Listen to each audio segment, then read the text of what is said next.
Good afternoon sir. कहाँ तक हो गया था अपना?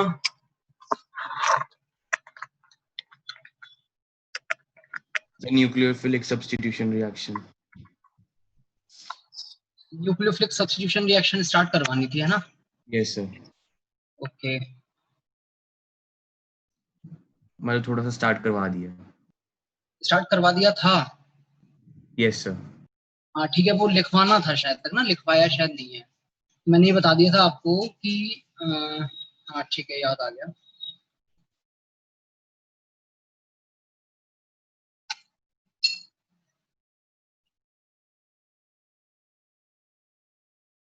कि जैसे कोई आपके पास हेलो बेंजीन है, ये हेलो बेंजीन या एराइल हैलाइड, दोनों नाम होते हैं इसके। एराइल हैलाइड भी बोल सकते हो और हेलो बेंजीन भी बोल सकते हो।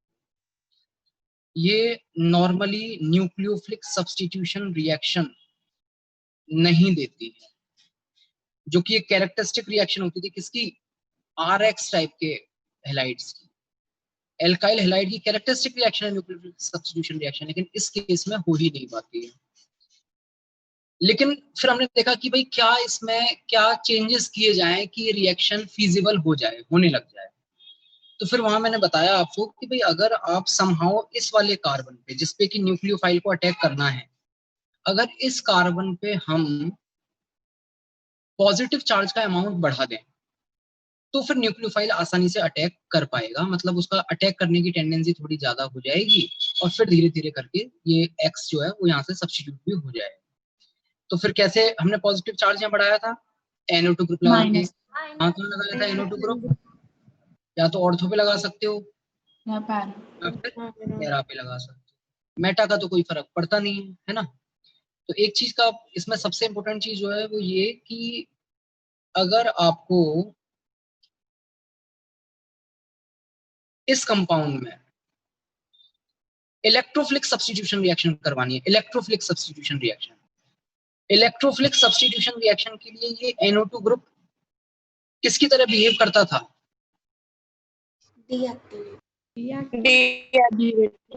डीएक्टिवेटर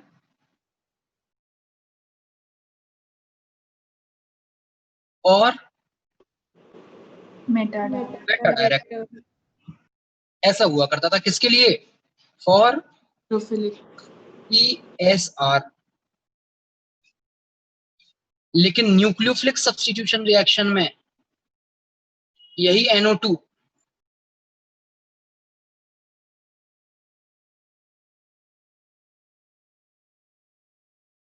हाँ जी किसका काम करेगा?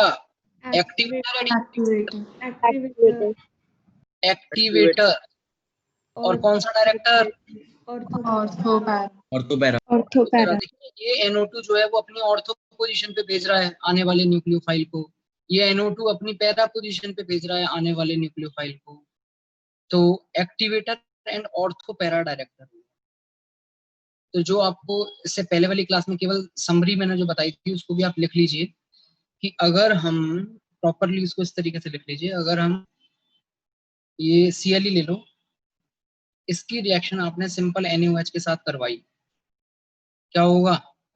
नो रिएक्शन, कोई रिएक्शन। फिर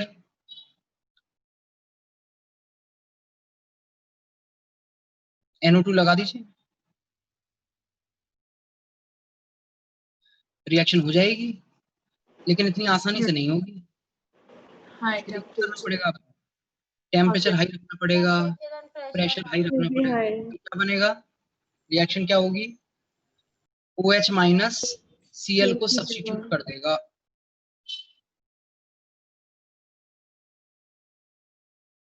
अब थोड़ा सोच के बताइए, जिस हिसाब से आपकी कंडीशन यहाँ चल रही है NaOH, ये NaOH सॉल्यूशन में रहते हुए इस फिनॉल को ऐसे रहने देगा क्या? नहीं सर। को ले जाएगा, किस फॉर्म में रखेगा? माइनस यहाँ जो बनता है वो सोडियम फिनॉक्साइड आयन बनता है एक्चुअली। केवल फिनॉक्साइड भी लिख सकते हो, सोडियम फिनॉक्साइड लिख सकते हो। ठीक है। अगर आपको प्रॉपर फिनॉल बनाना है तो मीडियम एसिडिक करना पड़ेगा। जब तक आप मीडियम एसिडिक नहीं करोगे तब तक आपको प्रॉपर फिनॉल यहां से नहीं मिल सकता। आ रही बात समझ में? इस वाले टेम्परेचर को थोड़ी देर के लिए बोल देते हैं T1। आगे बढ़ते हैं। Cl NO2 NO2, इस बार एक पैरा पे भी लगा दिया, हो जाएगी रिएक्शन। यस टेम्परेचर T2 है इस बार। हाँ जी, क्या बनेगा? डायरेक्टली बना रहे हैं जो बनेगा, फिनॉक्साइड आयन NO2 और NO2। ये टेम्परेचर T2 है, हो गई ये रिएक्शन, बन गया है। और एक तीसरा ले लीजिए, Cl NO2 NO2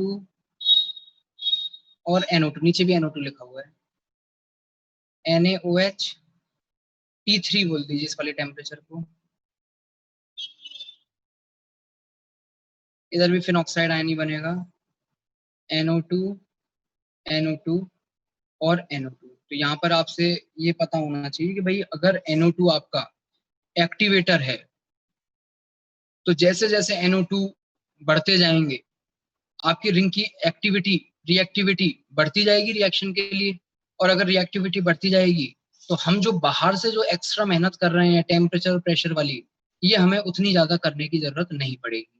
तो बताइए टेम्परेचर आपको फर्स्ट केस में ज्यादा देना पड़ेगा या इस वाले केस में ज्यादा देना पड़ेगा? फर्स्ट सर फर्स्ट केस में। तो टेम्परेचर में क्या रिलेशन हो गया T1 T2 और T3 में? T1 greater than T2 greater than T3। हाँ जी, नोट डाउन कर लीजिए।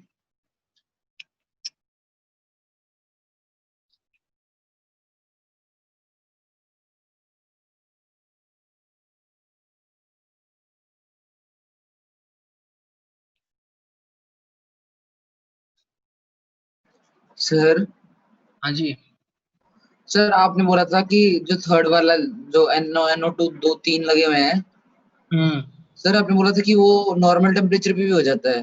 नॉर्मल टेम्परेचर पे हो जाता है। तो सर उधर चाहे टेम्परेचर ना भी लिखे तो कोई? नॉर्मल टेम्परेचर पे क्या टेम्परेचर नहीं होता है क्या? सर मतलब नॉर्मल पे रूम टेम्परेचर पे ना? नहीं तो यहाँ तो हमें टेम्परेचर कंपेयर करना था तो लिखना ही पड़ेगा ना। Okay sir. बाकी वो पता होना चाहिए कि T3 जो है वो ऑलमोस्ट रूम टेम्परेचर पे काम चल जाता है। सर हाँ जी, इसमें NO2 ऑर्थो और पैरा पे क्यों डायरेक्ट कर रहे हैं? क्योंकि प्लस चार्ज वो वहीं बढ़ाएगा ना। NO2 प्लस चार्ज कहाँ बढ़ा रहा है? जहाँ पे हैलाइड लगा हुआ है। तो वो उसकी ऑर्थो पोजीशन है या नहीं है? Yes sir. पैरा पोजीशन है या नहीं है? Okay sir.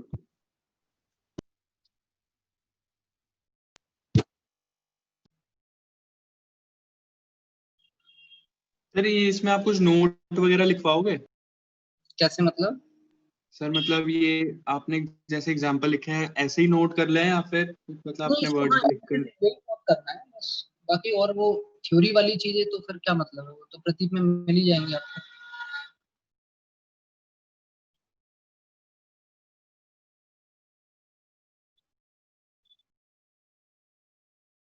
हाँ जी, आगे बढ़ते हैं। अब इसमें लिखिए यहाँ तक सबने।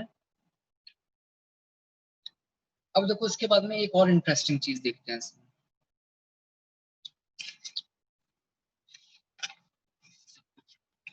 यहाँ तक लिखिए ना सबने, बढ़े आगे। हाँ सर।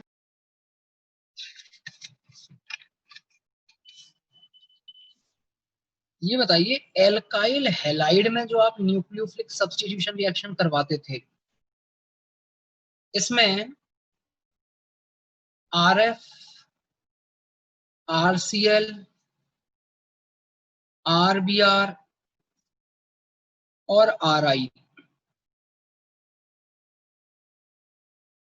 इन चारों में रिएक्टिविटी का ऑर्डर क्या होता था? RI में सबसे ज्यादा, फिर RBI, फिर RCI पे। 4 3 2 1 ये ऑर्डर हुआ करता था किस चीज का?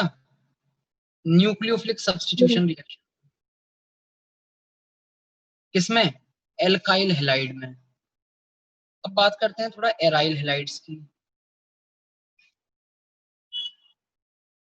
एराइल हैलाइड्स में जो न्यूक्लियोफिलिक सब्स्टिट्यूशन रिएक्शन अभी नई जो पढ़ी है हमने,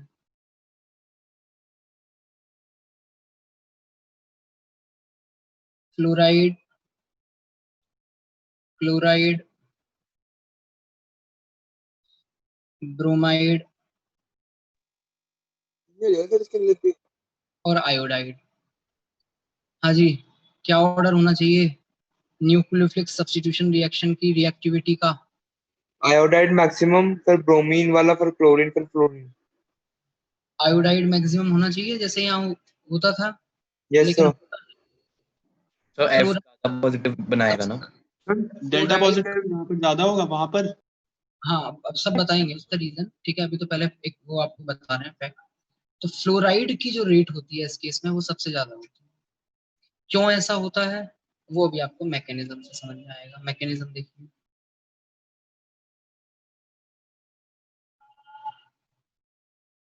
हाँ जी,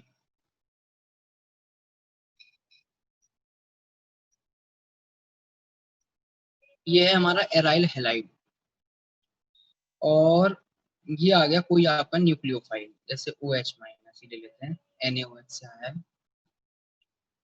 अटैक करेगा इस कार्बन पे। 2 स्टेप में होगी रिएक्शन। स्टेप 1 चल रहा है अभी। हाँ जी, क्या होगा इस स्टेप के बाद?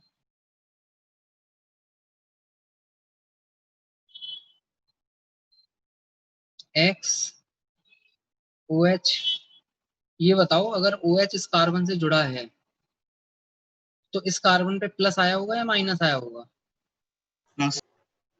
प्लस आया होगा सर। मतलब ये पाई बॉन्ड इस तरीके से टूटा होगा कि इस पे तो प्लस आए, और अगर इस पे प्लस आया है तो ऑब्वियसली इस पे माइनस आया होगा।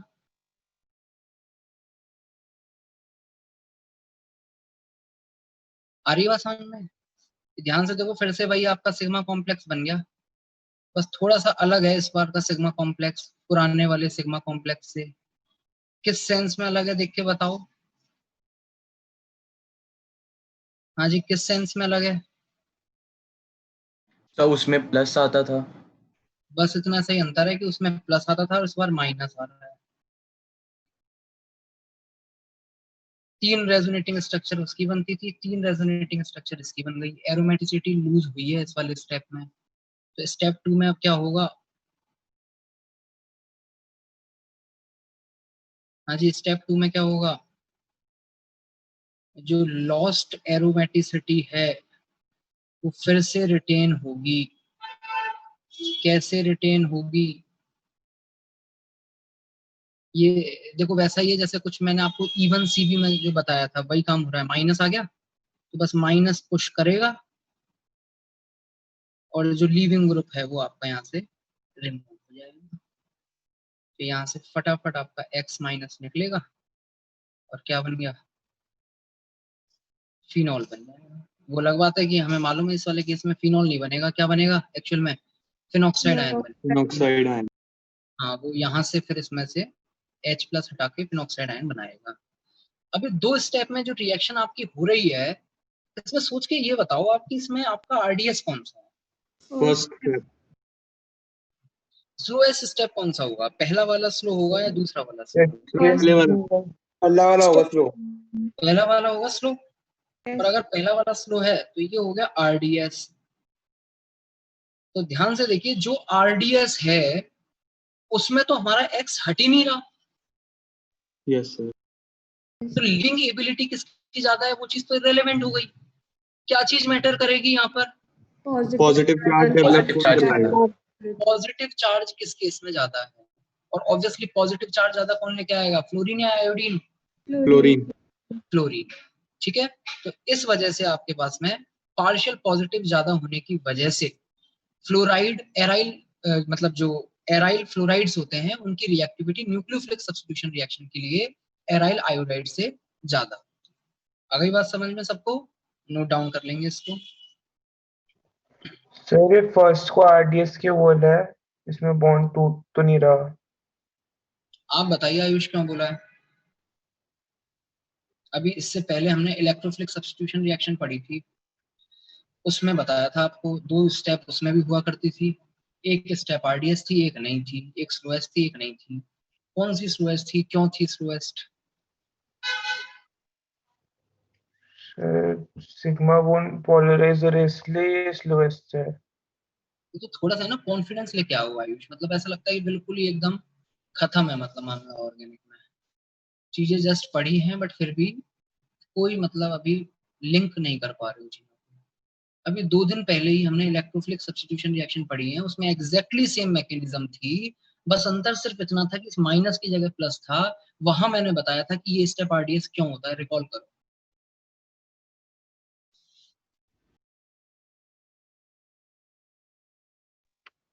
अच्छा सर, नहीं मेरे तो नोट्स, अच्छा ओके सॉरी, वो ना मैंने अटेंड नहीं करी थी क्लासेस, तो वो नोट्स ही मिसिंग थे, सॉरी सर। वो तो फिर मैं इसमें सॉरी देख है, फिर तो लूंगा। आपको ये भी नहीं, अब इसमें भी नहीं पता ना, फिर मेरे को बताना तो पड़ेगा ही एक बार। यस सर, वो मैं देख लूंगा। ओके। ना ना ना, देखोगे क्या? वो देख के जब क्लास ही नहीं अटेंड की तो कहाँ से समझ में आएगा? इधर देख लो, इस वाले स्टेप में एरोमेटिसिटी लॉस्ट हो रही है, इस वाले स्टेप में एरोमेटिसिटी रिटेन हो रही है। तो कोई चीज स्टेबल से अगर अनस्टेबल हो रही है तो ऑब्वियसली वो स्टेप जो है हमारा वो डिफिकल्टी के साथ होगा, बहुत स्लो स्लो होगा, एकदम धीरे धीरे होगा, उसकी एक्टिवेशन एनर्जी ज्यादा होगी, उसका रेट कांस्टेंट कम होगा।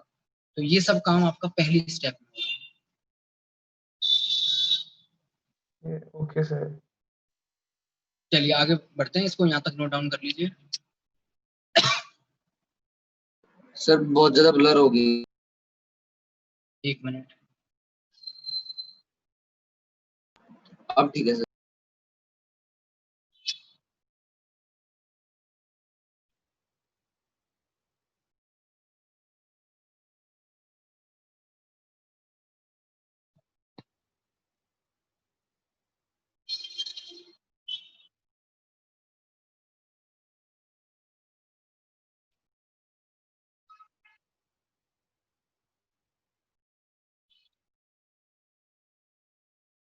डन, आगे बढ़े।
डन। यस। चलिए आगे देखते हैं। अब देखिए, ये जो न्यूक्लियोफिलिक सब्स्टिट्यूशन रिएक्शन होती है एराइल हैलाइड की, इसकी 2 मैकेनिज्म चलती हैं।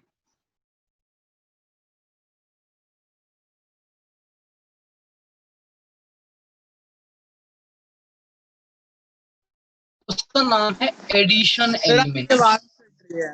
आवाज कट रही है। आवाज नहीं आ रही सबको? यस सर, आवाज नहीं आ रही सर सही तरह से। 1 मिनट रुको, फिर से रिज्वाइन करता हूँ।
अब ठीक आ रही है क्या आवाज?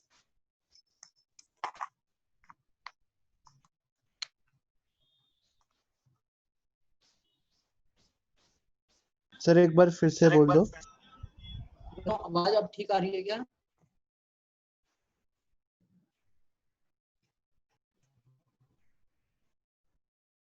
नहीं सर, इतने अच्छी तरीके से नहीं आया।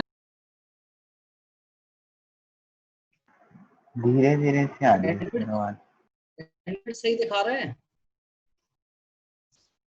सर बैंडविड्थ का पता नहीं सर, लेकिन आवाज अभी भी सही नहीं आ रही। आवाज एक्चुअली मुझे भी आप लोगों की सही नहीं आ रही है।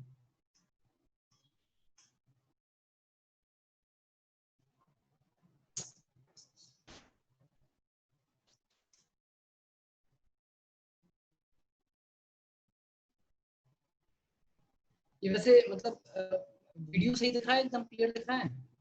कुछ दिख ही नहीं रहा। सिर्फ ब्लैंक वीडियो है दिख ये। रहा है। नहीं दिख ब्लैंक रहा। आ रही है और सर बैंडविड्थ भी रेड है, मतलब बिल्कुल लो है बैंडविड्थ।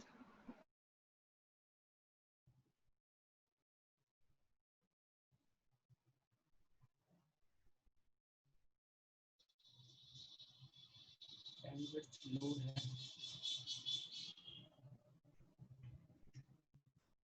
करते हैं फिर थोड़ी देर। बैंडविड्थ आपको सही दिखने लग जाए बता देना।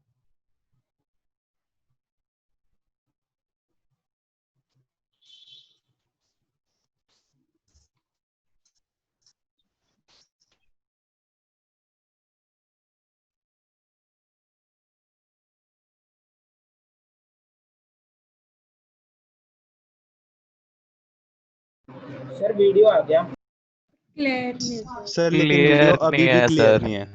सर रसोड़े में चेक कर। पर आ रहा है।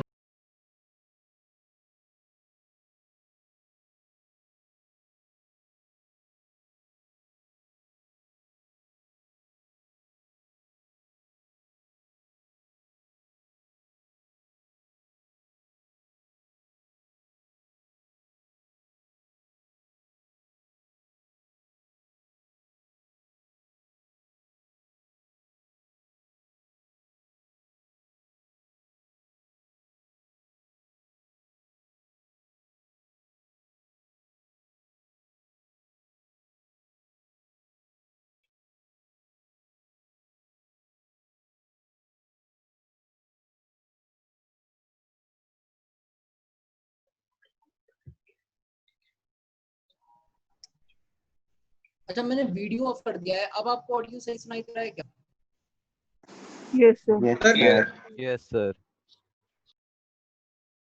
अब आवाज एकदम क्लियर आ रही है सबको? नहीं सर, अभी यस भी सर। आवाज सही नहीं है सर।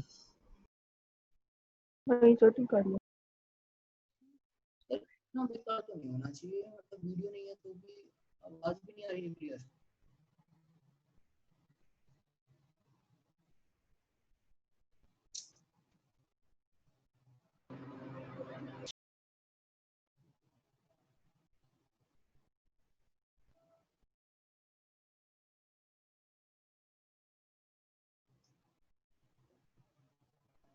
सर आप एक बार रिजॉइन एक और बार करके देखो सर। क्या करके देखूं? ज्वाइन? Yes sir. एक बार की सही नहीं होगा, कितने बार भी कर लो कोई फायदा नहीं। अभी ज्वाइन से किया था थोड़ी देर पहले। तो सर एक बार आपका नेट बंद करके वापस चला लो।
ठीक है क्या आवाज?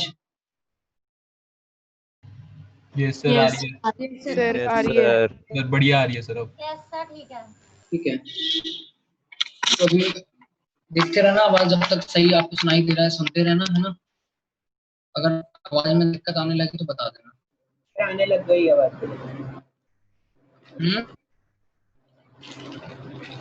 ठीक आ रही है आवाज। ठीक है, बाकी सब लोग फिर माइक ऑफ कर लो अपना। हाँ जी, तो देखिए मैं ये बता रहा था कि आपके पास में जो एराइल हैलाइड्स होते हैं, इनकी न्यूक्लियोफिलिक सब्स्टिट्यूशन रिएक्शन के लिए दो तरीके की मैकेनिज्म चलती है। दो मैकेनिज्म चलती है। मैकेनिज्म वन जो है उसका नाम है addition elimination mechanism. Addition elimination. और जो दूसरी मैकेनिज्म है वो है एलिमिनेशन एडिशन। Elimination addition. तो ये देखो, जो अभी आपने, जो मैंने ऊपर यहाँ मैकेनिज्म लिखी हुई है, जिसका भी फर्स्ट स्टेप आपने आरडीएस बताया था, जिसमें सिग्मा कॉम्प्लेक्स अभी जस्ट हमने बनाया था, ये जो मैकेनिज्म है, ये हमारी फर्स्ट मैकेनिज्म है। इसका नाम होता है एडिशन एलिमिनेशन। पहले समझने की कोशिश कीजिए इसको एडिशन एलिमिनेशन क्यों कहा जा रहा है। देखिए, OH ग्रुप, इसमें एडिशन भी चल रहा है, एलिमिनेशन भी चल रहा है। ध्यान से समझना, एडिशन किसका है और एलिमिनेशन किसका है। हाँ जी, एडिशन किसका हो रहा है? OH OH का तो एलिमिनेशन किसका हो रहा है? हेलोजन। Halogen x. तो ये बताइए पहले क्या हो रहा है, एडिशन हो रहा है या एलिमिनेशन हो रहा है? ऊपर वाले में एडिशन। पहले आपका OH जाके जुड़ रहा है और उसके बाद में सेकंड स्टेप में जाकर के आपका हेलोजन हट रहा है। मतलब एलिमिनेशन वाला काम बाद में हो रहा है। तो जो काम पहले हो रहा है, जो काम बाद में हो रहा है, उसके हिसाब से इस मैकेनिज्म का नाम क्या दे दिया गया? Addition elimination. ठीक है, ये जो ऊपर मैकेनिज्म लिखी थी बेसिकली फर्स्ट मैकेनिज्म ही है। हाँ कवलीन, मैंने वीडियो ऑन नहीं किया हुआ है इसलिए नहीं आ रहा है। अरमान से वॉइस क्रैक होने लग गई। ऐसे फिर क्लास लेना मुश्किल रहेगा। वॉइस क्रैक कर रही है क्या सबकी? Yes sir. तो लास्ट में सर बहुत जोर जोर से बज रहा है सर, मतलब आवाज ऐसे कान में परेशानी हो रही है सर। यार बीच बीच में कट जाती है, फिर ठीक आने लग जाती है। हाँ, तो वो चीज क्लियर नहीं आ पा रही होगी ना। ये तो बड़ी दिक्कत हो गई यार।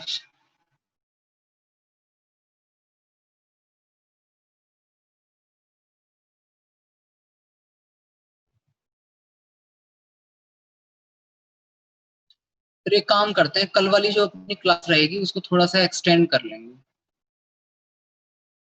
कल आप पहले से प्रिपेयर है ना? कल वाली क्लास आपकी 2 बजे खत्म नहीं होगी, ठीक है? उसको थोड़ा एक्सटेंड करेंगे। भी क्लास है सर, कल 3 बजे भी क्लास है। हम तो जो भी है, आप अपना जो लंच वगैरह है वो 12:15 वाला जो ब्रेक होता है उसमें करना। कल वाली क्लास के लिए उस हिसाब से प्रिपेयर है। सर 3 o'clock क्लास है तो 2:45 या 50 तक छोड़ दोगे? वो तो ठीक है, कल जब स्टार्ट क्लास करेंगे तब आप बता देना, उस हिसाब से देखेंगे। 3 में से क्या डाउट क्लास ही तो होगी? English class English. ठीक है, मतलब कम से कम 2:45 तक तो फिर मान ही लो हम कल। सर रात को रख लो सर, रात को भी तो हो जाती है क्लास। यस मुझे भी आप लोगों की आवाज नहीं आ रही है, जो भी आप कह रहे हैं या तो चैट में लिख दो कुछ, अगर कुछ इम्पोर्टेंट चीज बता रहे हो तो। नहीं तो कल वाली क्लास वाली आपने इन्फॉर्मेशन सुन ली है।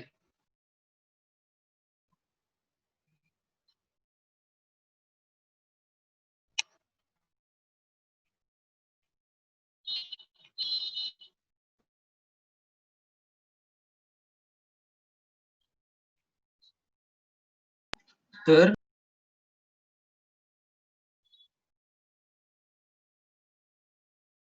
यार राघव, लंच कब करेंगे? लंच आप 12:30 बजे कर लेना ना। सर हाँ सर फिर वो 7 घंटे स्क्रीन टाइम हो जाएगा सर लगातार। क्या हो गया?